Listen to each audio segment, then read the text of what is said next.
Hi guys, welcome to today's video. Today I want to talk about 5 NBA players who have had a very rough start to their career. I'm not going to say they are busts because they are still very young. And I don't like to use the word bust because they did make it to the NBA, so they definitely can hoop. But anyways, let's jump right into it. And the first player we are going to talk about is the big man James Wiseman. Of course, he was drafted 2020 with the second overall pick by the Golden State Warriors. There was definitely some hype around him being together with later on like Moody and Kaminga and Poole and all those young guys, and it just seemed like that the Golden State Warriors are just going to shift right from the Curry era to the Wiseman Poole era, but by now they're both gone and just Kaminga and Moody are still there. They actually do have some solid roles in Golden State, but the Wiseman was traded to the Detroit Pistons, to my Pistons, for like in a weird 3-team trade. The Pistons sent Sadiq Bey to the Hawks and somehow got James Wiseman, which at the time was a little bit weird because they of course had Duran and Stewart as the starters, and then already Bagley, they just gave him a bag, and then they also brought in James Wiseman. And yeah, so me personally, I was kind of feeling the trade because I am a believer of James Wiseman. Well, I was a believer, not anymore so much. I just watched the other day a game which he was terrible. Like, he lost every ball. I mean, the whole team was bad, but him as well. So yeah, he never really got up to that hype as a number 2 pick. And yeah, so if you look at him, he's 6'11", traditional center. The 3-point shot is not really there. The defense is not really there. Yeah, like especially defensively, he has some problems. And yeah, so he is a backup center the most.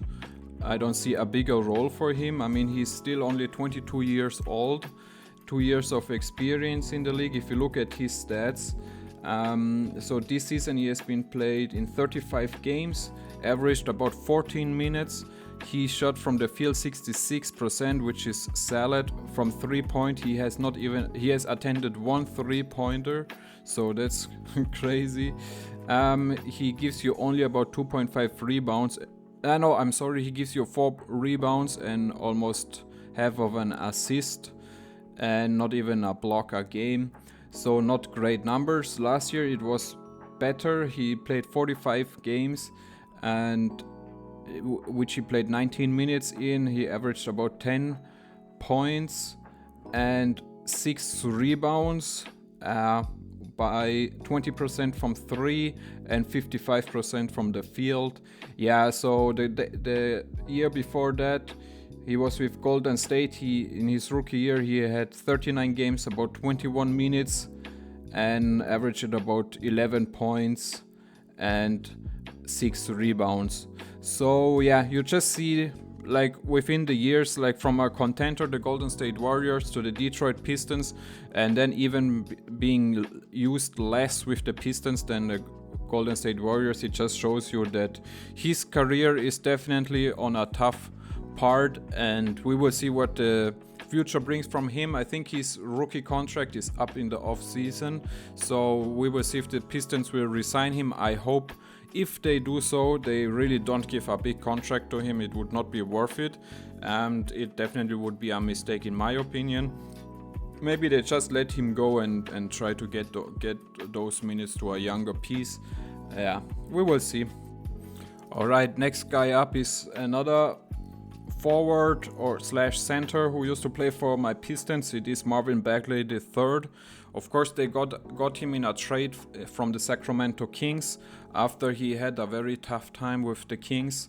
He originally was selected as the number 2 pick in 2018 by the Kings, and of course it's always going to be linked to the fact that Luka and Trae Young went after him, and he definitely is struggling with this fact. I mean, he's still 24 years old, has about 5 years experience in the league, was 6'10 forward, and the hype was really big when he came out of Duke. He was a very solid player. I mean, it was not a shock at all that the Kings took him at number 2.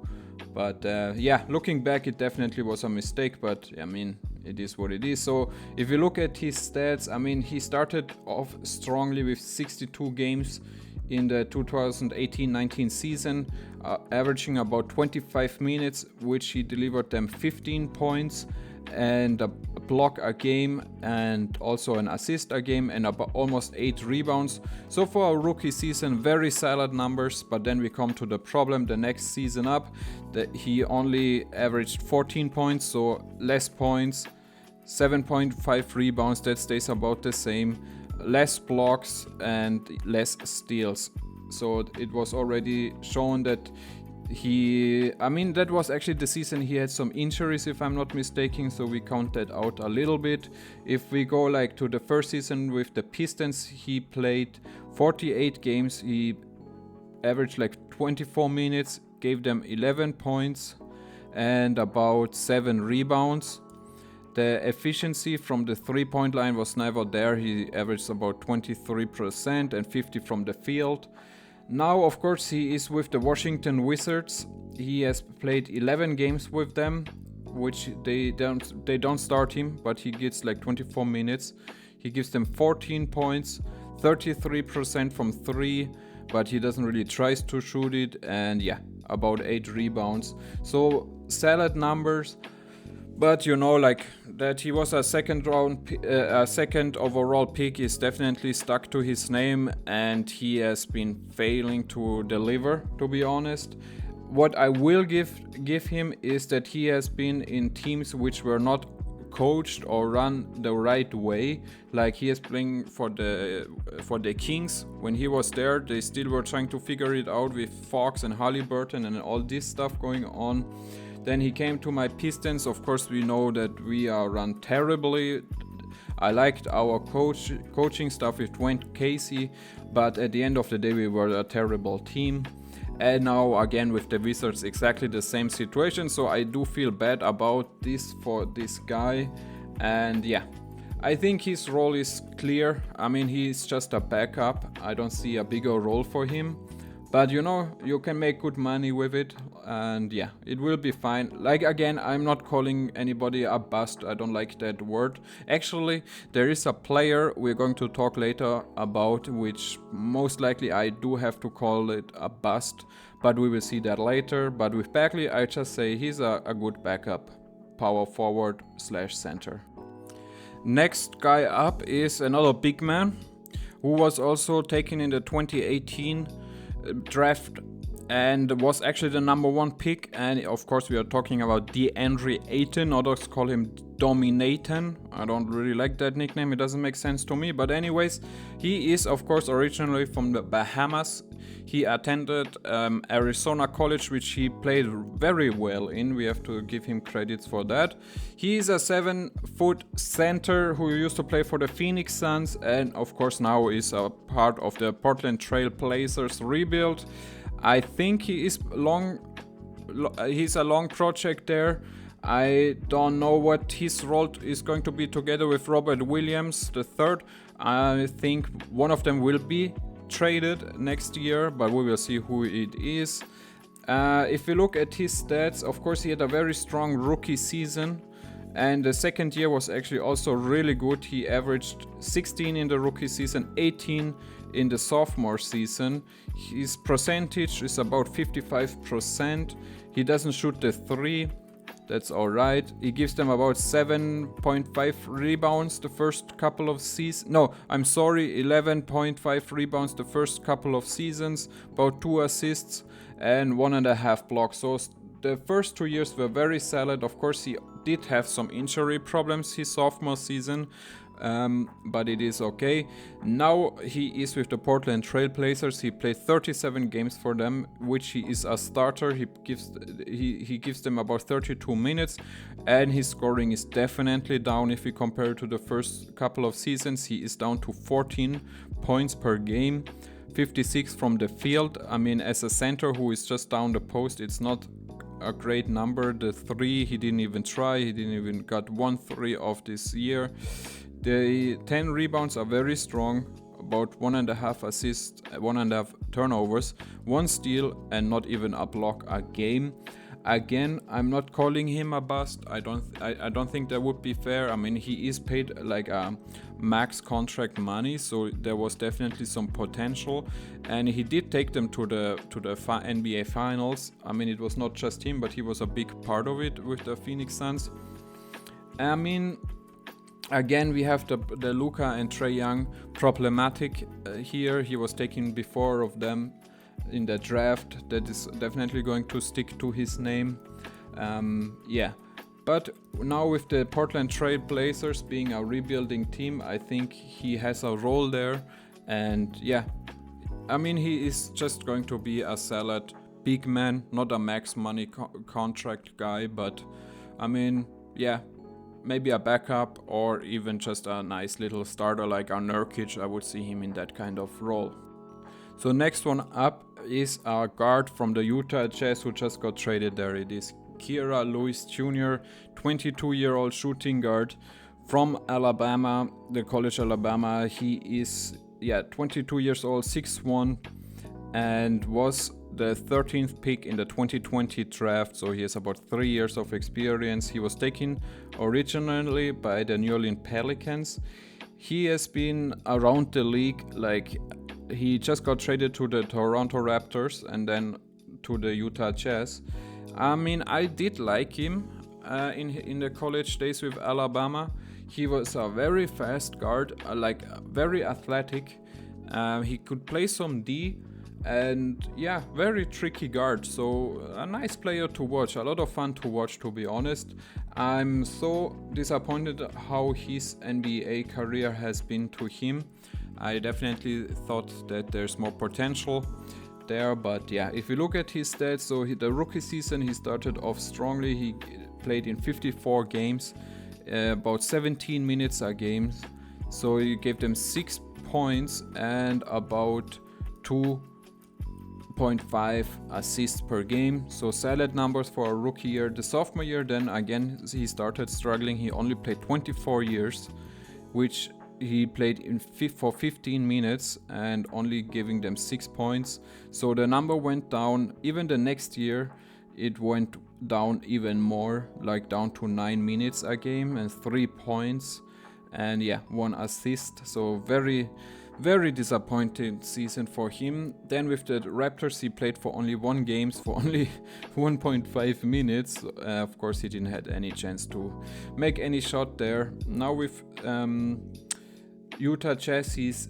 played in 18 games, 8 minutes, and only 2.5 points per game, about 30% from the field, and 9.5 from the 3-point line. So very bad numbers, about an assist.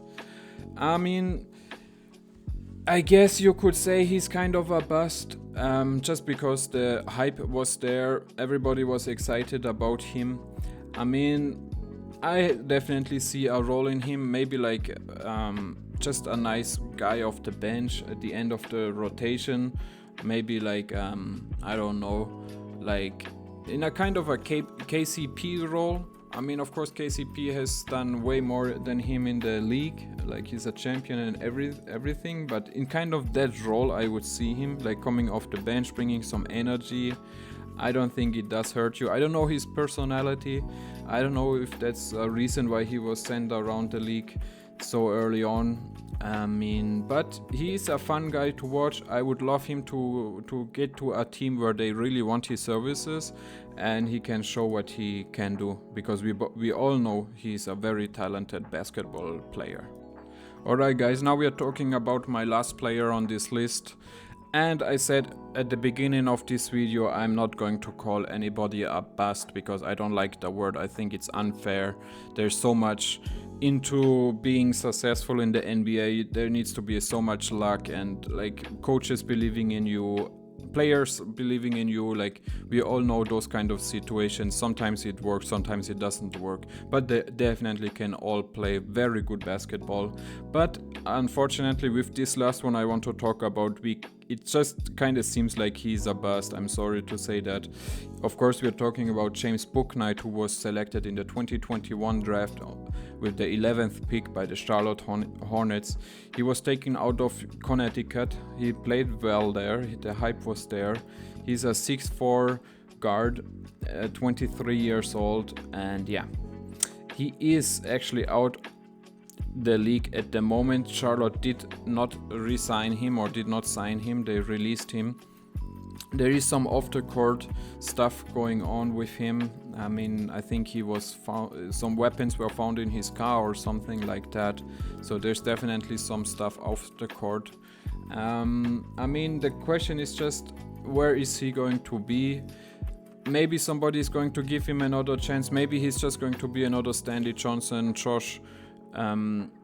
What's his name? Josh Johnson? No.